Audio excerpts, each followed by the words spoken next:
جب سید ابو البرکات شاہ رحمۃ اللہ تعالیٰ علیہ شاگردوں کو فارغ کرتے تو اس وقت ان کو آخری جو نصیحتیں فرماتے ان میں سے ایک نصیحت یہ بھی ہوتی کہ بیٹا پہلے تم طالب علم تھے، اب بطور عالم دین تم معاشرے میں لوگوں کی رہنمائی کے لیے جا رہے ہو، تمہارے اٹھنے بیٹھنے کو لوگ دین سمجھیں گے، کہیں ایسا نہ ہو کہ تم ایسا عمل کرو جس کو لوگ دین سمجھ رہے ہوں اور وہ دین نہ ہو۔ بالخصوص منبر و محراب کے وارث، مسند تدریس پہ بیٹھنے والے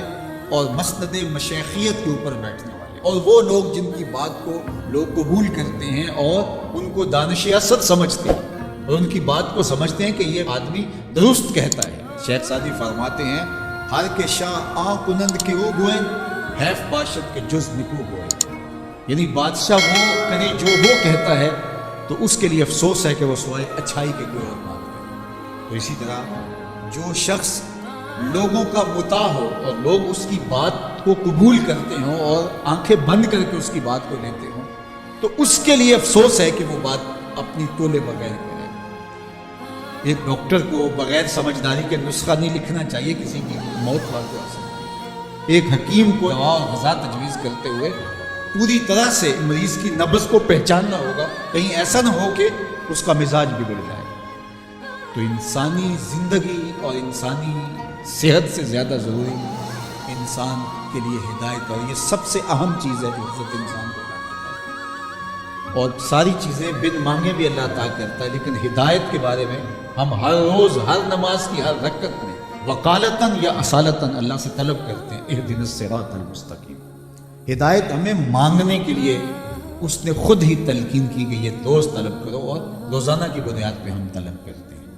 تو اس لیے جو ہدایت کے سرچشمے ہیں جہاں سے ہدایت پھوٹتی ہے وہ منبر و محراب ہیں، وہ خانقاہیں ہیں، وہ مسند تدریس ہے، وہ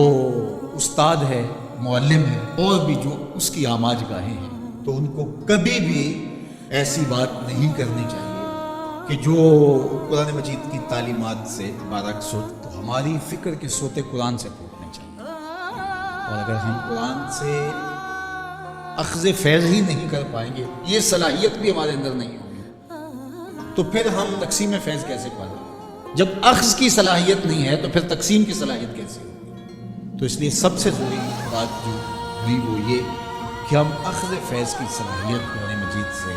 اپنے اندر پیدا کرنے کی کوشش کریں۔ وَمَن دَعَا إِلَيْهِ هُدِيَ إِلَىٰ صِرَاطٍ مُسْتَقِيمٍ، اور جس نے اس قرآن مجید کے ساتھ رہنمائی کی اور لوگوں کو اس کتاب کی طرف بلایا تو وہ بالکل سیدھی راہ ہے۔ ان ھذا القرآن یہدی للتی ہی اقوم، یہ بالکل 100% درست اور صائب راستہ قرآن بتاتا ہے کہ اپنی زندگی کو قرآن کے سانچے میں ڈھال لو، پھر دیکھنا